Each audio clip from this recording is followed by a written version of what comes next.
Bismillahirrahmanirrahim. Assalamualaikum warahmatullahi wabarakatuh. Halo, apa kabar semuanya? Semoga kalian selalu dalam keadaan sehat walafiat, selalu bahagia, dan selalu dilindungi oleh Allah Subhanahu wa Ta'ala. Alhamdulillah, hari ini menjadi pertemuan kedua kita dalam mata kuliah Ilmu Gizi. Dan seperti yang sudah saya sampaikan di pertemuan sebelumnya, bahwasanya di pertemuan ini saya akan mengisi dan memaparkan tentang pengantar dasar-dasar ilmu gizi. Jadi tolong disiapkan semangatnya, tolong disiapkan konsentrasinya untuk menyimak pemaparan yang saya sampaikan dari awal sampai dengan akhir. Oke, semuanya sudah siap ya? Baik, kalau begitu saya akan mulai. Nah, bicara tentang dasar-dasar ilmu gizi, nanti di awal kalian akan istilahnya diperkenalkan kembali, walaupun mungkin sudah mengenal tentang beberapa istilah yang berkaitan dengan gizi. Ya, apa itu gizi, apa itu makanan, apa itu bahan makanan, apa itu pangan, ya itu akan saya jelaskan kembali. Nah, dimulai dari pengertian ilmu gizi, atau kita sebut istilahnya itu nutrition science. Ilmu gizi atau nutrition science, kalau misalkan kita definisikan, itu adalah ilmu tentang segala sesuatu mengenai makanan dan hubungannya dengan kesehatan. Ya, itu adalah ilmu gizi. Jadi kaitannya antara makanan dan kesehatan tubuh itu dibahas spesifik dalam ilmu gizi. Nah, sebetulnya kata gizi sendiri itu berasal dari bahasa Arab yang artinya gizda. Asal katanya gizda. Gizda itu artinya makanan. Ya. Dibacanya apa? Giza ya? Giza, kok gizda sih? Giza. Giza itu artinya makanan. Oke, makanan, kalau kita definisikan nih, makanan itu apa sebetulnya? Walaupun setiap hari kita pasti mengkonsumsi makanan ya. Tapi kalau ditanya makanan itu apa sih? Gitu ya. Nah, makanan itu sebetulnya kalau didefinisikan merupakan bahan, tentunya selain obat ya, bahan yang mengandung zat gizi yang kalau kita konsumsi itu bisa berguna ke dalam tubuh. Ya, berguna bagi tubuh kita. Kemudian kalau zat gizi sendiri atau nutrien itu adalah zat yang diperlukan oleh tubuh untuk melakukan fungsinya di dalam tubuh sehingga sistem tubuh kita itu bisa berjalan dengan baik. Ya, kunci utamanya karena adanya zat gizi yang dikonsumsi, begitu ya. Oke. Berikutnya ada istilah pangan, bahan makanan. Bedanya apa? Kalau pangan itu lebih ke istilah umum ya, istilah umum untuk semua bahan makanan yang dapat digunakan sebagai makanan. Ya, istilah umum untuk bahan yang bisa digunakan sebagai makanan. Tapi kalau bahan makanan arahnya lebih ke makanan yang belum diolah atau bahan makanan dalam keadaan mentah lah istilahnya gitu ya, belum diolah menjadi makanan, itu kita sebut sebagai bahan makanan. Oke, kemudian status gizi nih. Kenapa bicara status gizi? Karena kalau bicara tentang makanan ya, jumlah makanan atau kualitas makanan yang kita konsumsi itu akan menentukan status gizi seseorang. Ya, status gizi kita. Jadi kalau status gizi ini arahnya pada keadaan tubuh sebagai akibat dari kita mengkonsumsi makanan serta penggunaan zat-zat gizi tersebut. Nanti bisa dikelompokkan, ada yang gizi buruk atau mungkin gizi kurang, ya, gizi baik atau gizi lebih. Itu berdasarkan status gizi dari seseorang. Nah, biasanya permasalahan gizi kurang atau bahkan gizi buruk ini sering kita temukan di negara-negara berkembang. Ya. Sementara gizi berlebih itu umumnya ditemukan di negara maju. Tapi bukan berarti di negara maju itu tidak ada masalah kurang gizi. Bisa aja, ya. Cuma mungkin jarang karena setidaknya pemerintahan di negara maju itu sangat memperhatikan kebutuhan atau status gizi dari rakyat-rakyatnya. Biasanya gitu. Oke. Saya sajikan sekarang tentang pandangan klasik dan pandangan baru berkaitan dengan ilmu gizi. Ya, saya bawa kalian untuk melihat sudut pandang ilmu gizi dari pandangan klasik dan pandangan baru. Nah, kalau menurut pandangan klasik, ya, dulu itu gizi itu hanya dihubungkan dengan kesehatan tubuh saja. Jadi kalau kita mengkonsumsi gizi yang baik, maka kesehatan tubuh kita pun akan baik. Begitupun sebaliknya, kalau konsumsi gizinya kurang, maka akan berpengaruh juga pada kesehatan tubuh. Kenapa? Karena melalui gizi inilah energi itu disuplai. Ya, tubuh bisa memperoleh energi, bisa membangun, memelihara jaringan tubuh, dan juga menjalankan proses-proses tubuh itu karena adanya gizi. Ya. Namun, paradigma sekarang atau pandangan baru berkaitan dengan gizi itu bukan hanya sekedar tentang kesehatan saja, tapi lebih luas gitu ya, arahnya bisa sampai ke potensi ekonomi. Kenapa? Karena selain gizi itu berkaitan dengan perkembangan otak, ketahanan tubuh, tapi juga ngarahnya pada kemampuan seseorang untuk belajar, kemampuan seseorang untuk memproses informasi, itu berkaitan dengan gizi yang dikonsumsi. Yang pada akhirnya ini pun nanti akan berhubungan dengan produktivitas kerja dari sumber daya manusia yang ada di Indonesia. Ya, jadi arahnya itu lebih ke potensi ekonomi kalau pandangan sekarang. Ya. Oke, nah berikutnya ini adalah perkembangan ilmu gizi. Jadi dulu ilmu gizi itu masih include dengan ilmu lain, ya, sebelum memisahkan diri menjadi cabang ilmu baru atau cabang ilmu tersendiri. Ini kisaran tahun 1926, gizi ini sudah khusus menjadi cabang ilmu, gitu ya. Tapi tentunya gizi berkembang menjadi cabang ilmu baru itu pasti ada prosesnya, gitu ya, proses di mana ada penemuan-penemuan khusus yang berkaitan dengan zat makanan atau nutrien. Misal nih, di tahun 1808 ini pertama kali ya mineral kalsium mulai ketahuan. Ya, fungsinya untuk tubuh itu seperti apa? Tubuh perlu kalsium untuk apa? Ini kita kisaran tahun 1808. Kemudian maju lagi sekitar 1840 ada penemuan zat besi lagi. Zat besi ternyata diketahui bisa menyembuhkan anemia. Ya. Lalu di kisaran tahun 1885 sampai 1900-an mulai ditemukan lagi elektrolit yang diperlukan oleh tubuh, kayak misalkan NaCl, kalium, kalsium gitu ya. Kemudian juga ada penemuan vitamin nih. Penemuan vitamin itu di awal abad ke-20-an. Jadi vitamin ini diketahui sebagai ikatan organik yang sebetulnya diperlukan sedikit oleh tubuh. Jumlahnya sedikit diperlukan tapi sangat penting. Ya, sehingga keberadaan vitamin di dalam tubuh itu perlu ada. Nah, ini pun didukung dengan temuan adanya penyakit scurvy. Ini sejenis penyakit karena kekurangan vitamin C. Lalu juga berkaitan dengan penyakit beri-beri. Ternyata penyakit beri-beri ini bisa dicegah gitu ya melalui makanan. Dan diketahui bahwa selaput luar dari beras ya itu mengandung zat untuk mencegah dan menyembuhkan beri-beri. Ya, itu sekitar awal abad ke-20. Dan sampai sekarang itu ternyata kalau dihitung-hitung kisarannya ada 45 kisarannya ya, 45 zat gizi kurang lebih itu yang perlu ada di dalam makanan yang kita konsumsi sehari-hari. Gitu ya, sehingga karena saking banyaknya, saking luasnya nih zat gizi, akhirnya zat gizi ini menjadi ilmu atau cabang ilmu tersendiri. Jadi muncullah apa yang disebut dengan ilmu gizi atau nutrition science. Begitu. Oke. Berikutnya kita tinjau tentang fungsi zat gizi. Ya, fungsinya apa saja? Ini hanya fungsi secara umum. Kayak misalkan untuk memberi energi.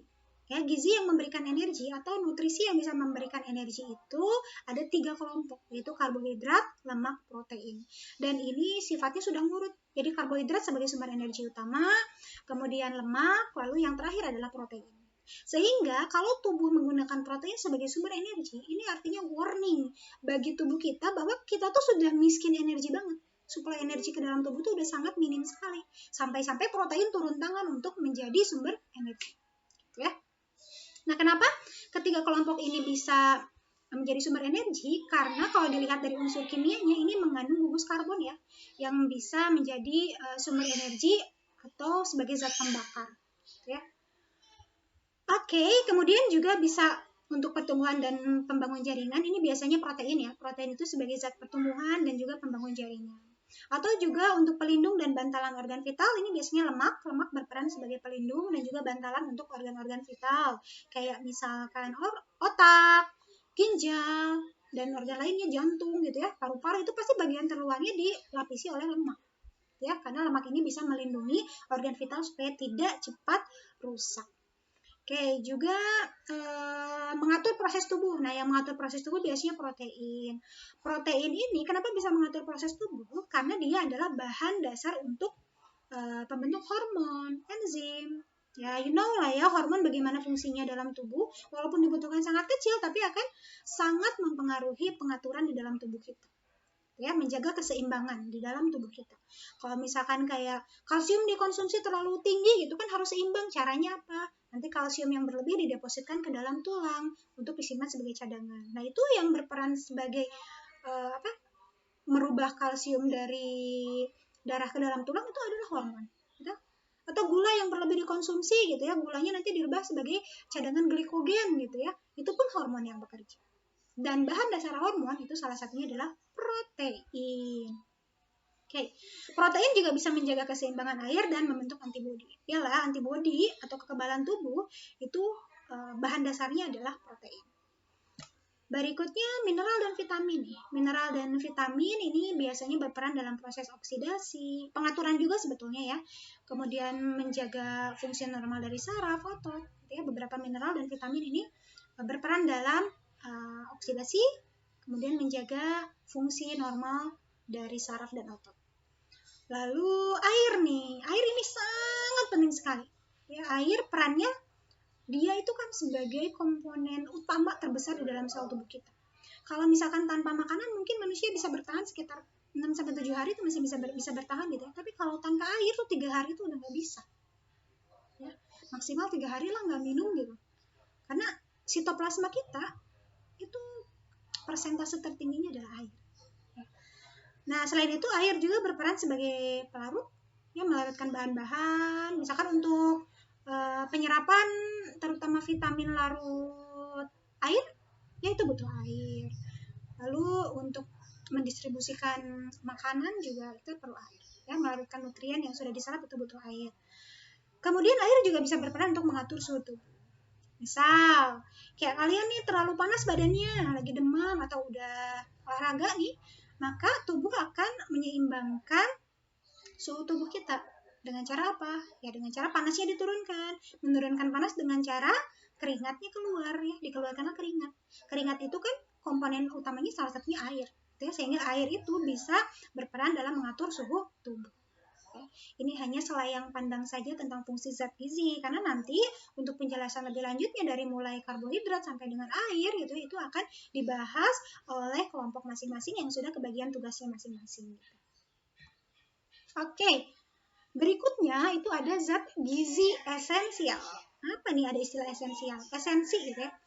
Jadi maksudnya kalau zat gizi esensial itu adalah zat gizi yang memang harus didatangkan dari luar, harus didatangkan lewat makanan, gitu ya, dari luar tubuh karena tubuh tidak bisa memproduksi sendiri. Nah, secara umum dari mulai tadi karbohidrat, lemak, protein sampai dengan air itu adalah zat gizi esensial. Tapi ada beberapa yang memang bisa diproduksi sendiri oleh tubuh. Ya, nanti saya jelaskan. Ini misalkan untuk karbohidrat kayak glukosa, serat ya, ini harus didatangkan dari luar. Lalu lemak nih, nanti kalian akan menemukan di pembahasan lemak itu ada lemak esensial dan ada lemak non esensial. Kalau yang non esensial itu tubuh bisa memproduksi sendiri. Tapi kalau yang lemak esensial tubuh harus mendatangkannya dari luar karena nggak bisa diproduksi sendiri. Kayak misalkan kalian mendengar istilah omega 6, omega 3. Atau kita kenalnya omega 6 itu asam linoleat dan omega 3 itu adalah asam linolenat. Ya, ini biasanya kan menjadi apa ya? Diperkaya dalam makanan tertentu gitu ya, mengandung omega 6, mengandung omega 3 gitu ya, karena memang itu termasuk asam lemak esensial yang diperlukan oleh tubuh. Lalu protein pun nanti kalian akan menemukan ada istilahnya asam amino esensial dan asam amino non esensial. Kalau yang esensial tubuh nggak bisa memproduksi sendiri sehingga perlu disuplai dari luar. Tapi kalau yang non esensial tubuh bisa memproduksi sendiri. Ya, misalkan yang asam amino esensial kayak metionin, fenilalanin, valin dan lain sebagainya. Mineral, nah mineral juga mineral makro, mineral mikro itu perlu didatangkan juga dari luar, ya.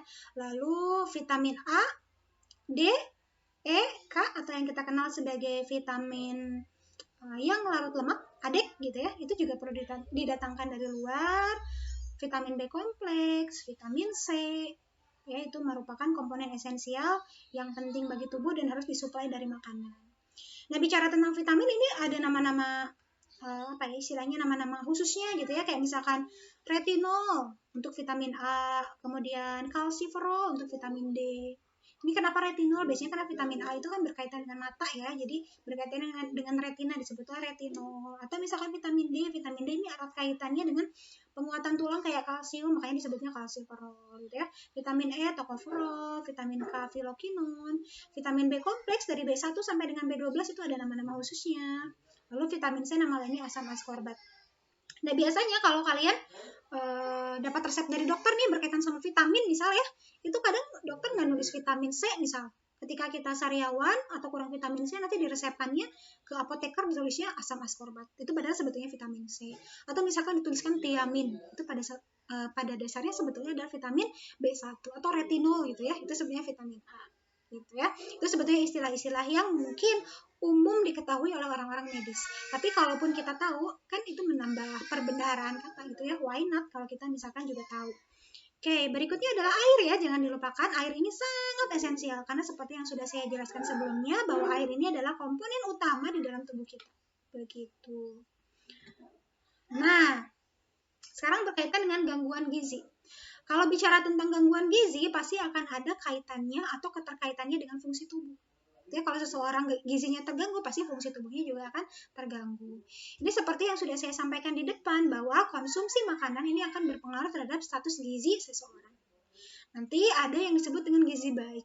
Gizi baik itu kalau memang tubuh memperoleh cukup zat gizi. Kalau mungkin lebih gitu ya, tapi lebihnya bisa disimpan oleh tubuh dengan batas yang tidak terlalu berlebihan gitu ya. Kelebihannya cukup disimpan di dalam tubuh, tetapi tidak over gitu ya. Lalu ada juga gizi kurang. Kalau gizi kurang berarti ya tubuh memang kekurangan suatu gizi, entah itu satu zat gizi atau lebih gitu ya. Biasanya yang kurang ini adalah zat gizi esensial. Karena seperti yang saya sebutkan bahwa gizi esensial ini biasanya didatangkan atau perlu disuplai dari makanan. Ya.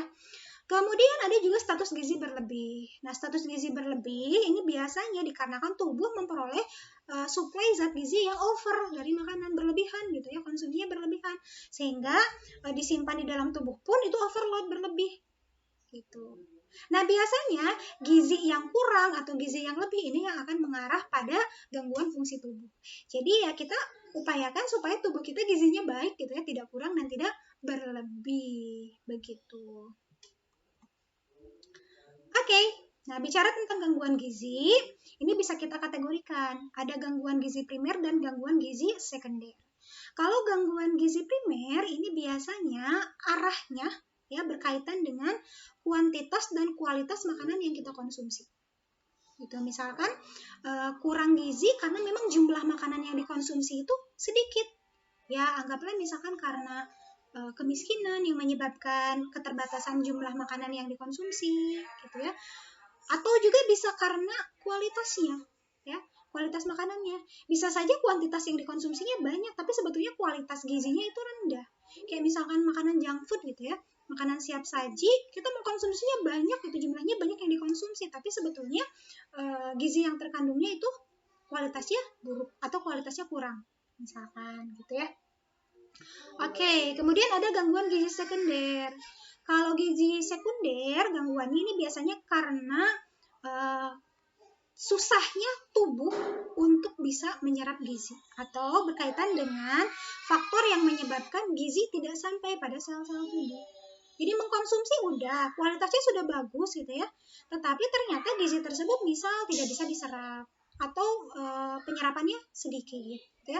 Nah, ini artinya faktor penyebabnya biasanya faktor internal yang berkaitan dengan pencernaan tubuh kita, misal kayak gangguan saluran pencernaan. Anggaplah misalkan yang sudah MAH gitu ya, punya penyakit MAH kronis, itu sudah makan tetapi misalkan makanannya dikeluarkan lagi karena mual gitu ya, sehingga makanan yang diserap itu hanya sedikit.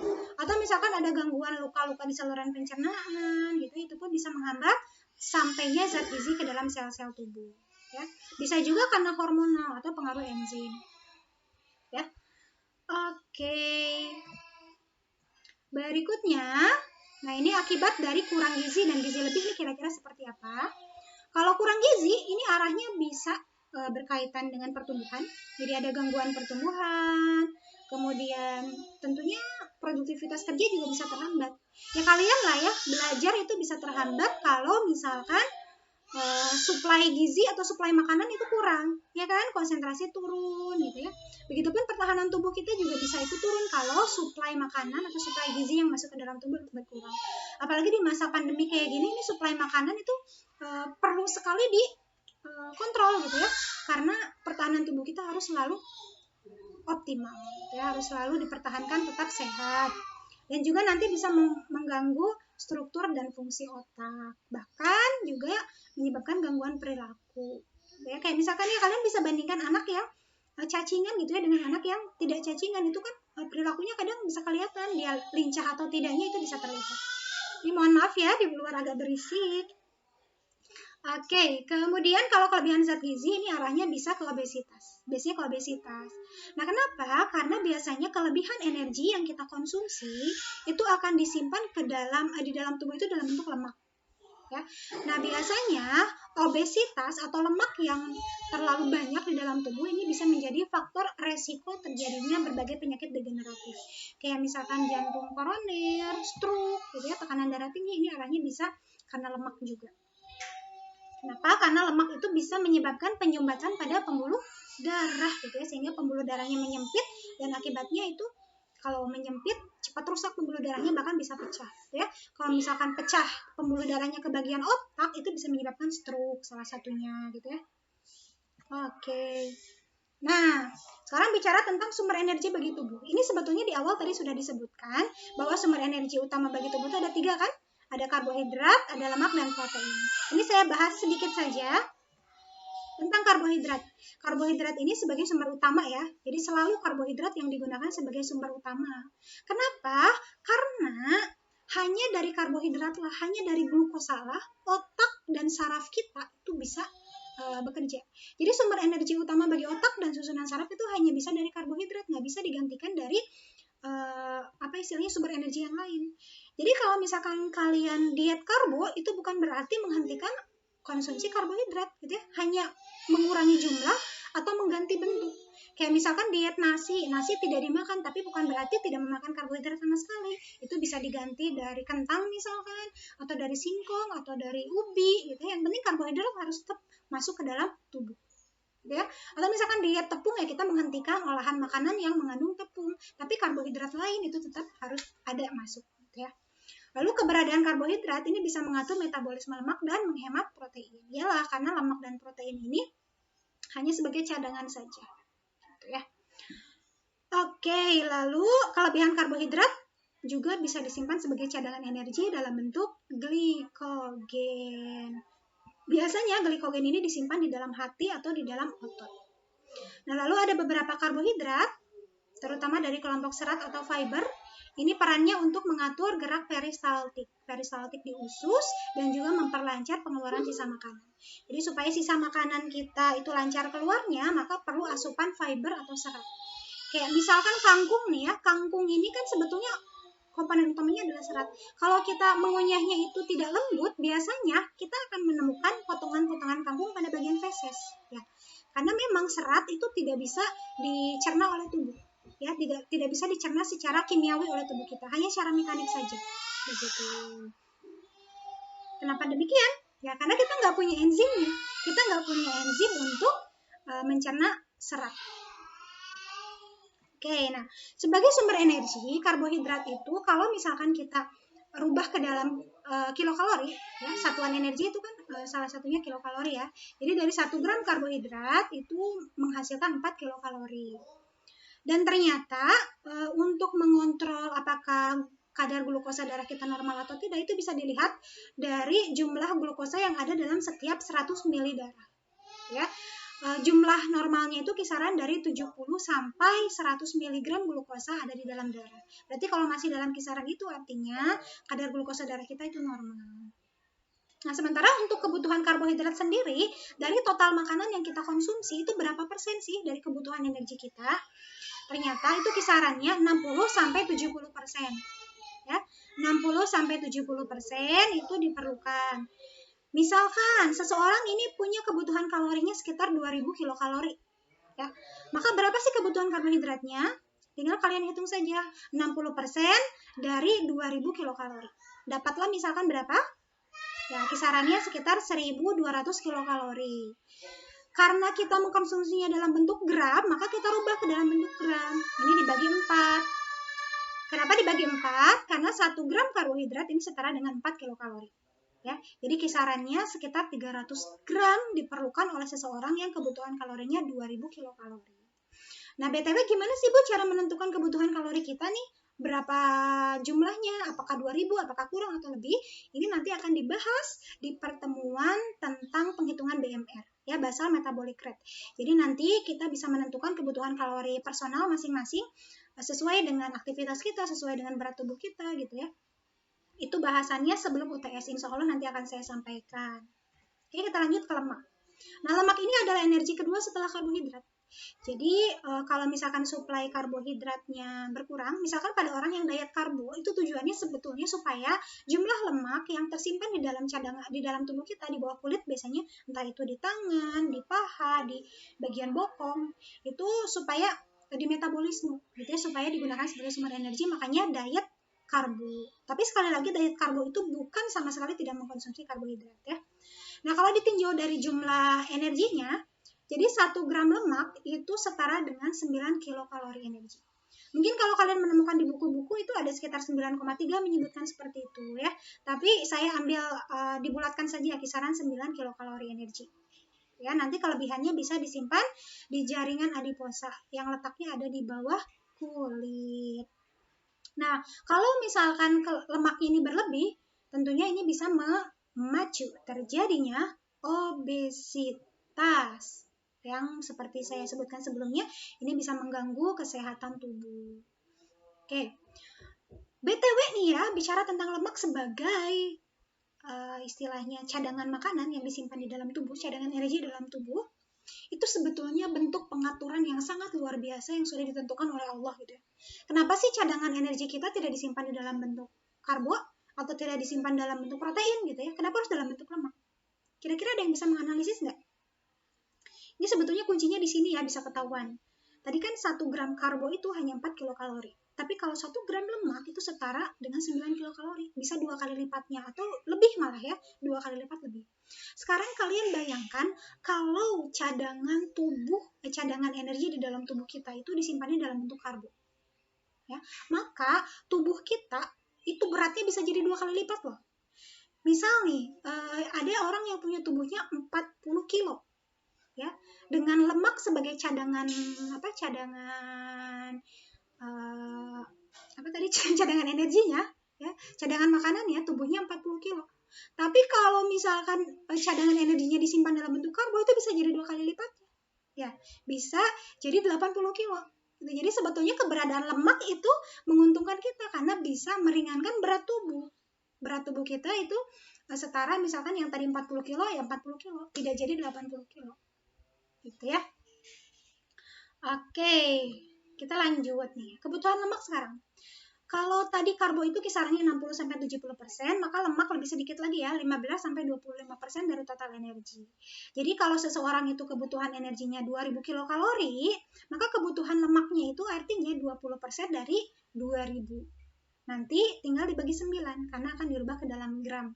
Ini kisarannya sekitar 44,44 gram atau 44,5 gram kalau kita bulatkan misalkan ya. Ya, atau bisa sekitar 45 gram gitu. Jadi jumlahnya memang jauh lebih sedikit dari karbohidrat. Oke, kemudian berikutnya protein. Nah, protein itu sebetulnya fungsi utamanya sebagai zat yang mengatur pertumbuhan, pemeliharaan jaringan, gitu ya, mengatur proses dalam tubuh. Gitu ya, kalau misalkan lagi sakit atau luka atau apa itu harus diperbanyak proteinnya karena perannya untuk memperbaiki jaringan-jaringan tubuh, memelihara jaringan tubuh.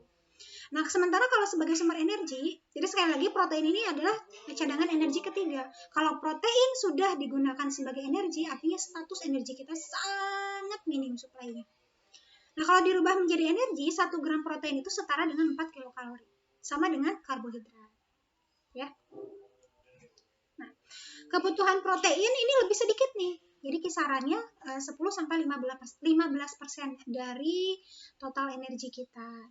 Jadi misalkan kebutuhan energi seseorang adalah 2000 kilokalori, maka kebutuhan proteinnya adalah, kalau saya ambil batas maksimalnya nih ya, 15% dari 2000. Dari 2000 itu berapa? Nanti dibagi 4 untuk dirubah ke dalam gram. Dan ternyata hasilnya adalah 75 gram. Ya. Jadi untuk kebutuhan protein itu tergantung jumlahnya, apakah kita mau 10% atau 12% atau 15%. Boleh ngambil angka maksimal, boleh ngambil angka minimal. Begitupun untuk karbo dan juga untuk lemak ya. Boleh ambil angka minimalnya atau maksimalnya atau di tengah-tengah gitu ya. Itu perkiraannya segitu.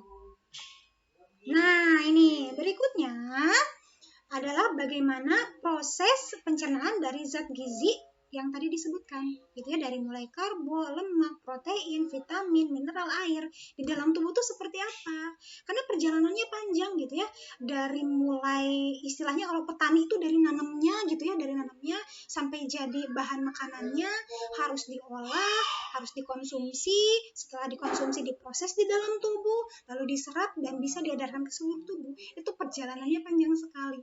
Ya, betapa kita membutuhkan waktu yang lama gitu ya, butuh energi lama, sehingga setiap prosesnya itu harus kita hargai sebetulnya. Nah, ini zat makanan yang sudah diutarakan dari mulai karbohidrat, protein, lemak, vitamin, air, dan mineral ini harus masuk dulu ke dalam saluran pencernaan. Namun yang perlu disederhanakan itu hanya 3 kategori, hanya 3 zat, yaitu karbohidrat, protein, dan juga lemak. Sementara kalau vitamin, mineral, dan air ini tidak diproses di dalam tubuh. Jadi dia hanya ikut masuk aja dulu, baru kemudian langsung diserap dan ditransportasikan, lalu dipakai oleh sel tubuh. Ya. Sementara karbohidrat, lemak, dan juga protein harus disederhanakan dulu. Saya yakin kalian sudah tahu bahwa karbohidrat ini harus disederhanakan menjadi bentuk yang paling sederhana, yaitu monosakarida. Monosakaridanya sendiri bentuknya bisa glukosa, bisa galaktosa, dan bisa fruktosa. Jadi kalau kalian mengkonsumsi amilum misalkan ya, tepung, itu tepungnya atau nasi gitu ya, harus dirubah menjadi glukosa atau galaktosa atau fruktosa sampai bisa diserap oleh tubuh. Ya. Kalau protein berarti harus disederhanakan menjadi asam amino, dan lemak harus disederhanakan menjadi asam lemak dan gliserol. Seperti itu, kita lihat prosesnya ya. Nah, ini urutan saluran pencernaan, saya yakin kalian sudah hafal di luar kepala. Dari mulai mulut, lalu masuk ke faring, dari faring ke esofagus atau kerongkongan, kemudian nanti dilanjutkan ke lambung, masuk ke usus halus, lalu sisa-sisanya nanti dilanjutkan ke kolon, kemudian dari kolon ke rektum, baru ke anus. Ya, ini urutannya. Nah, bagaimana prosesnya sekarang? Kayak kita mulai dari mulut. Di mulut ini bisa terjadi 2 pencernaan ya kan? Bisa pencernaan mekanik, bisa pencernaan kimiawi. Kalau bicara tentang pencernaan mekanik, berarti arahnya itu lebih ke perubahan ukuran makanan. Dari yang ukurannya besar menjadi lebih kecil.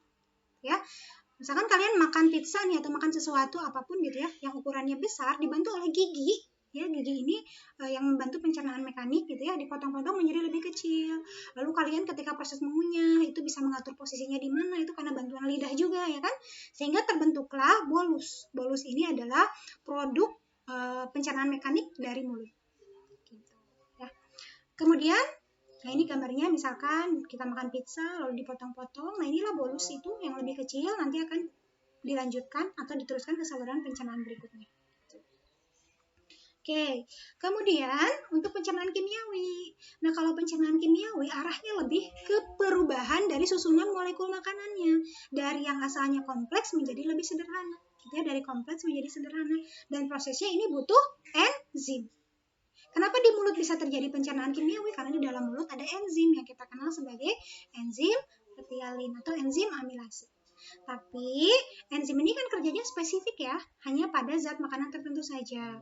Dan yang dicerna di dalam mulut secara kimiawi itu hanya dari kelompok amilum, ya, karbohidrat. Jadi amilum ini akan dirubah menjadi bentuk yang lebih sederhana, yaitu maltosa. Apakah maltosa sudah sederhana? Belum, karena maltosa masih disakarida, belum monosakarida, sehingga maltosa pun nanti perlu disederhanakan lagi. Nah, sebetulnya amilase ini tidak hanya ada di mulut saja, nanti di bagian lain amilase juga bekerja dan diproduksi oleh pankreas. Kenapa demikian? Karena kadang kita nih ya, ketika misalkan mengunyah makanan yang harusnya ibaratnya idealnya gitu, misal 32 kali sesuai dengan jumlah gigi, kita kadang baru 5-6 kali kunyahan udah langsung ditelan. Sebenarnya kita zolim terhadap diri kita sendiri gitu ya. Jadi yang belum sempat dicerna amilumnya di mulut itu akan dicerna di bagian pencernaan berikutnya. Oke, berikutnya di esofagus atau kerongkongan. Nah, kalau di esofagus ini sebetulnya hanya lewat saja, ya. Bisa bergerak itu karena adanya gerak peristaltik dari otot esofagus. Jadi makanan ini melakukan gerak peristaltik didorong oleh gerakan peristaltik otot esofagus menuju saluran pencernaan berikutnya yaitu lambung. Nah, sekarang apa yang terjadi di lambung? Nah, di lambung pun sama, ada pencernaan mekanik dan pencernaan kimiawi. Jadi pencernaan mekanik itu bukan hanya di mulut saja ya. Dulu kadang waktu di SD tuh ya, pencernaan mekanik terjadi di mulut gitu ya, seolah di saluran pencernaan lain tidak terjadi. Jadi sebetulnya pencernaan mekanik itu bisa terjadi di mulut, di lambung, di usus, pokoknya di bagian yang punya otot gitu ya. Oke, nah untuk pencernaan mekanik di bagian lambung, itu prinsipnya kita merubah ukuran makanan menjadi lebih kecil lagi. Bolus ini akan dirubah menjadi lebih halus, yaitu menjadi bubur Kim. Nanti bubur Kim masuklah ke saluran pencernaan berikutnya, ya usus halus, ya kan?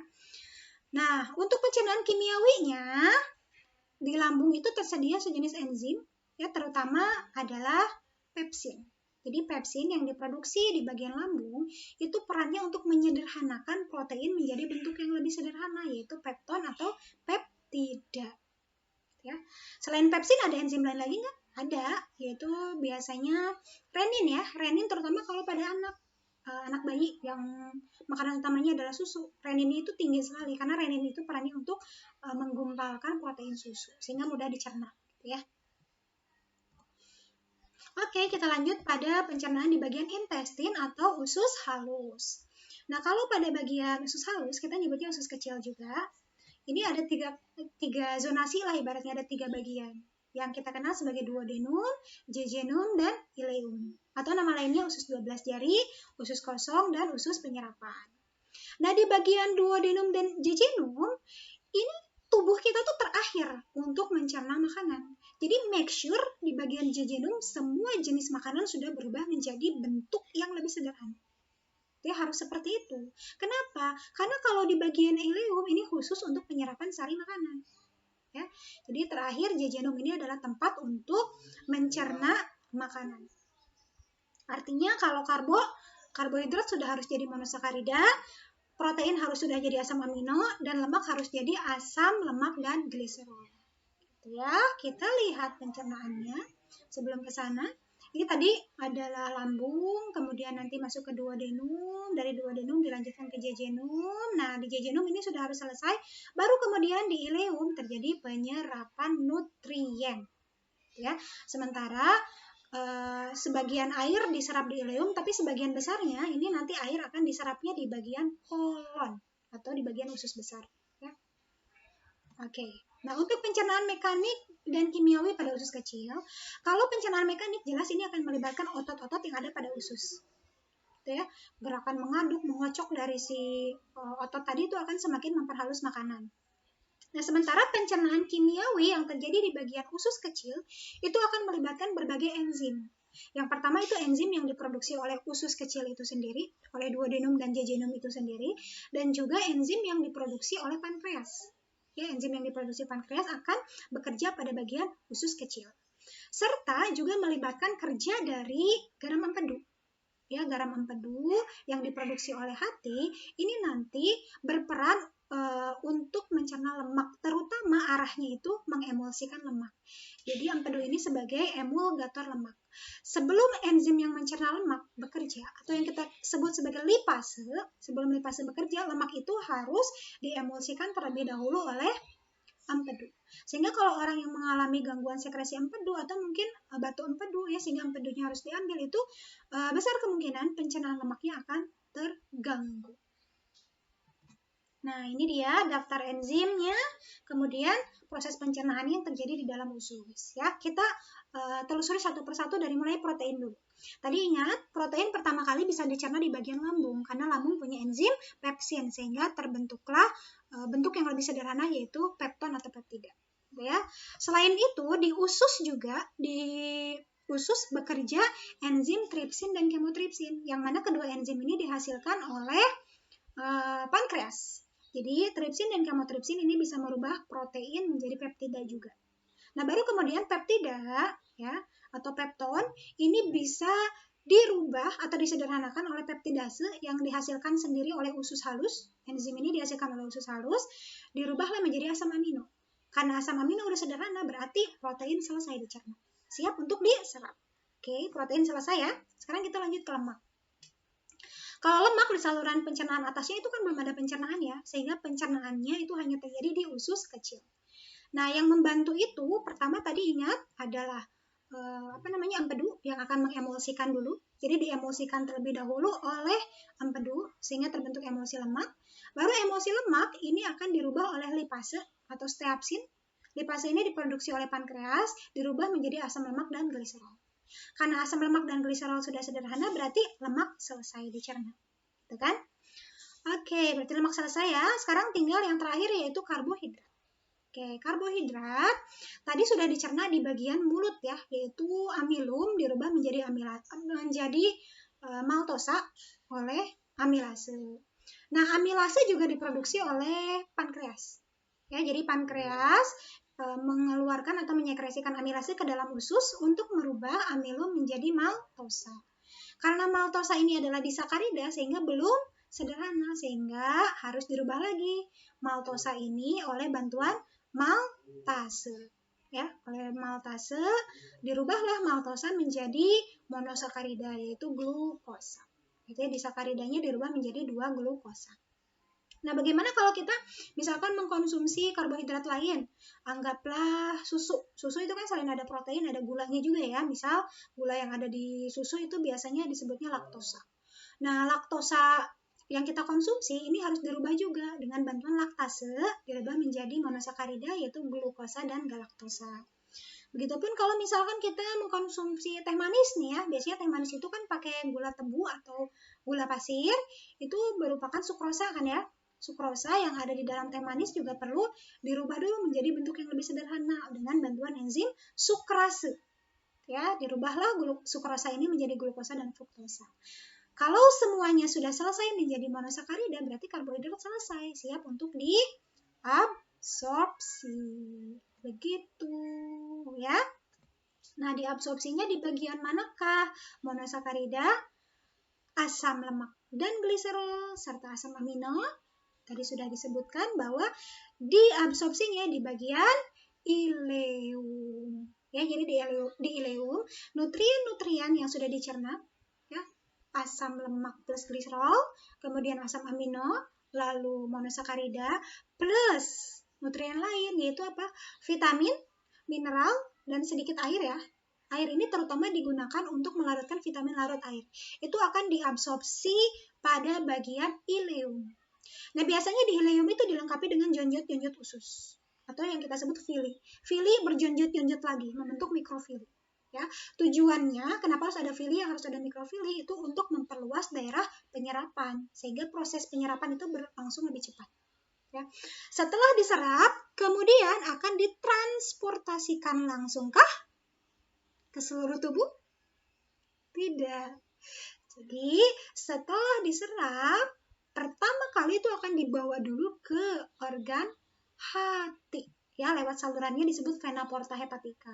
Jadi harus dibawa dulu ke hati.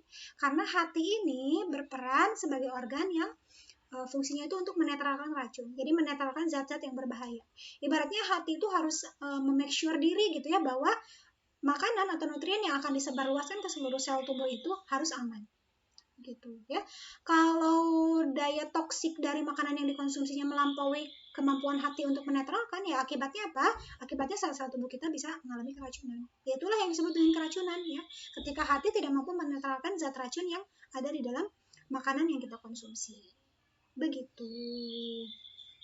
Oke. Nah, sementara untuk air, seperti yang sudah saya sebutkan di awal, bahwasanya kalau air itu akan dioptimalkan penyerapannya di bagian kolon. Ya, jadi di kolon air diserap, disesuaikan dengan kebutuhan tubuh, kemudian lewat gerak peristaltik, nanti akan didorong ke bagian rektum, dan kalau sudah waktunya untuk dikeluarkan, keluar lewat anus. Begitu ya. Di sini saya tidak menjelaskan detail tentang pencernaannya, karena memang bukan membahas sistem pencernaan, tapi membahas atau mereview kembali bagaimana zat gizi itu dicerna di dalam tubuh sampai bisa diserap. Jadi sampai di sini pemaparan mengenai ya ibaratnya pengantar gitu ya, pengantar dari saya tentang dasar-dasar ilmu gizi. Semoga apa yang saya sampaikan bisa disimak, bisa bermanfaat, dan terima kasih untuk yang sudah menyimak materinya sampai dengan akhir, sampai dengan selesai. Nanti berikutnya dilanjut oleh pemateri yang lain, ya, membahas sesuai dengan materi yang sudah kita plotkan di pertemuan pertama. Tetap jaga semangat, tetap jaga kesehatan, dan jangan lupa bahagia untuk kalian dan juga untuk saya. Terima kasih semuanya. Assalamualaikum warahmatullahi wabarakatuh. Dadah.